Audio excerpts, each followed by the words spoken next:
Efeito manada, a maior arma que o Estado usa contra a sociedade. Este é o Visão Libertária, sua fonte de informações descentralizadas e distribuídas. Efeito manada é a identificação de um comportamento parecido entre os integrantes de um grupo. Eles tendem a agir igual, a se imitar de modo geral ou a seguir pelo mesmo caminho como forma de evitar o que julgam ruim ou que imaginem que possa afetar um ou mais membros do grupo. O Estado usa esse fenômeno como tática de baixo custo contra a sociedade.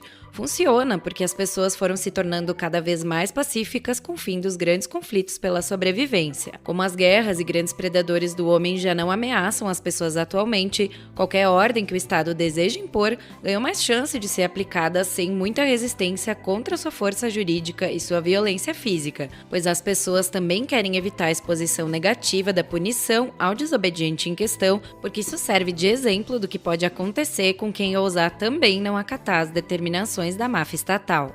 Para entender como o efeito manada funciona numa sociedade, precisamos aprender um pouco o significado do termo. Efeito manada é um nome dado graças à semelhança com o que ocorre no reino animal, especificamente com espécies que vivem em comunidades. Nesses casos, é comum todos os integrantes de um grupo, ou manada, seguirem uma mesma direção. É algo instintivo que visa a autoproteção. Pessoas são originalmente anarcocapitalistas e individualistas quando querem resolver os seus problemas do dia a dia. O pouco de coletivismo que usam se restringe a cuidar de sua família e outras pessoas próximas por consenso. A vida em sociedade precisa ter um arranjo que possibilite as pessoas resolverem os seus problemas sem interferências de quem elas não pediram. O Estado se colocou no meio das relações pessoais e impôs a sua forma de lidar com conflitos e externalidades, usando os mecanismos que ele cria e aplica à revelia dos demais, sem usar a gerência direta e consulta dos interessados em encontrar o melhor método para resolver os conflitos. Ao longo da existência, ele vem inserindo isso contando com a passagem de geração para geração, que as pessoas devem aceitar sem questionar o seu modus operandi e todas as ordens que derivam disso. Dizer o que cada indivíduo deve fazer é repetido diariamente com tanta consistência que as pessoas deixam de questionar o que podem ou não podem, nem o que devem ou não devem fazer, e apenas seguem o coletivo que, para evitar a punição, age como uma manada.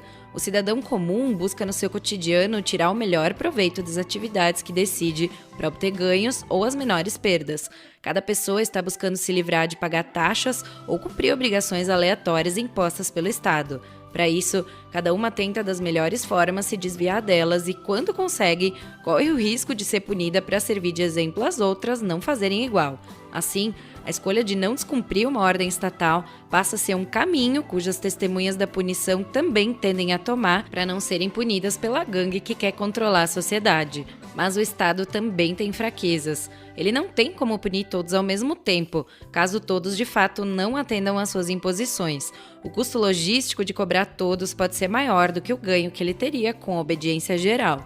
Por exemplo, se todos mesmo, não pagarmos mais o IPTU, mesmo com as ameaças e cobranças recorrentes, para que o Estado consiga obrigar todo mundo a pagar, ele precisa arcar com um custo financeiro e administrativo para pôr em prática essa insistência, e esse custo pode ser maior do que a extorsão total da tributação. O mesmo serve para o uso de máscaras, por exemplo.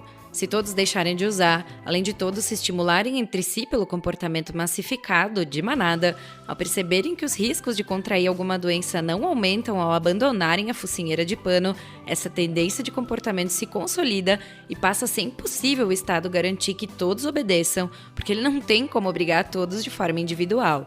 Uma das maneiras de obrigar coletivamente é ameaçar empresas que recebem um fluxo grande de pessoas, mas isso é inútil.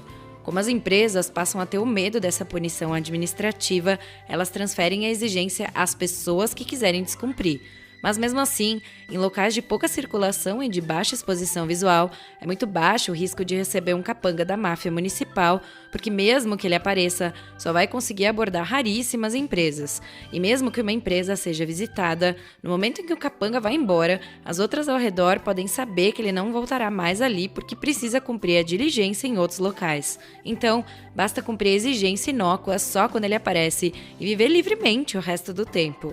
O Estado não tem gente suficiente em suas forças de coação para ser capaz de enfrentar uma desobediência coletiva a níveis massivos. É por isso que parte da sua atuação contempla a falsa propaganda de que ele precisa da sua contribuição para que pessoas mais vulneráveis e desfavorecidas sejam suportadas por seus serviços. E aquele papo furado de sempre. Ah, mas nos nórdicos os impostos são altos e os serviços estatais são bons. É? Mas a conta vai chegar, né? E antes, para chegar a isso, esses lugares do mundo mantinham um Estado menor e as pessoas mais livres. Como a relação entre o Estado e o indivíduo é de soma zero, Estado maior significa indivíduo menor. Sabendo disso, o Estado trabalha para que essa desobediência massiva não aconteça. O modo mais usado tende a ser o convencimento, as imposições de regras econômicas e regulatórias em serviços de empresas privadas e para que o uso da força truculenta seja feito só quando nada disso tiver sido suficiente. No imaginário social, ele tenta reforçar a lembrança de que nenhum cidadão deve insurgir contra as ordens estatais sem ficar impune, a ponto de arruinar a vida do cidadão, muitas vezes para sempre. São os filhos da... Honrar a conta do IPTU é um dos maiores exemplos de que a criação do efeito manada funciona, pois ninguém quer perder um imóvel ou a sua residência. Ele usa esse medo para parasitar o povo e as pessoas tendem a achar que não podem reagir, porque acreditam que o Estado poderia punir todos, e mesmo que saibam que não pode punir todos, ninguém quer ser o bode expiatório para ele dizer ao resto que devem cumprir. As pessoas querem viver apenas sob a regência do direito jusnatural e, quando entendem como funciona o Estado, preferem que não seja por um único ordenamento jurídico. Elas querem se proteger o tempo todo de qualquer ameaça, seja alguma de ordem natural ou da que o Estado proporcionar. Cada um de nós tem a capacidade, ou ao menos o instinto natural, de querer se defender e aprimorar isso a cada intercorrência. Porque então as pessoas não reagem.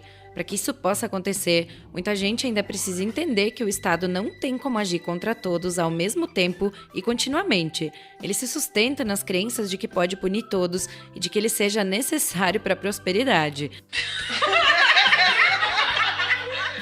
Essas duas coisas são falsas.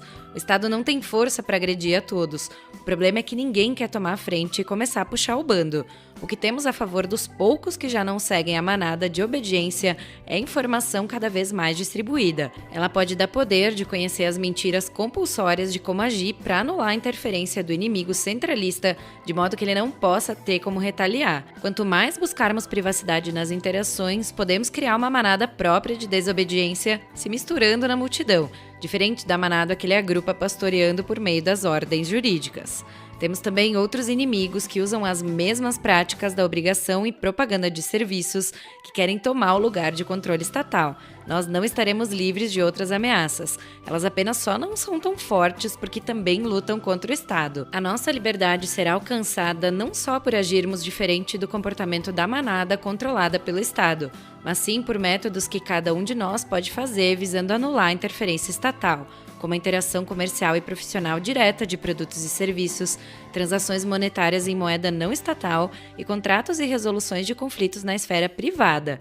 Cada vez, por meio de novas tecnologias, será possível passar para o lado de lá da cerca do curral.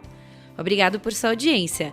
Esse artigo foi sugerido e escrito por Ciro, Anarcocapitalismo Raiz, revisado por Stanley Calderelli e narrado por Salander, que não é uma adolescente novinha, mas tem 30 anos. Obrigada e beijos. Se você gostou desse vídeo, clique no ícone de curtir abaixo e compartilhe o vídeo em sua rede social. Se você deseja ser notificado de outros vídeos, clique em se inscrever e depois no ícone de campainha. Até a próxima!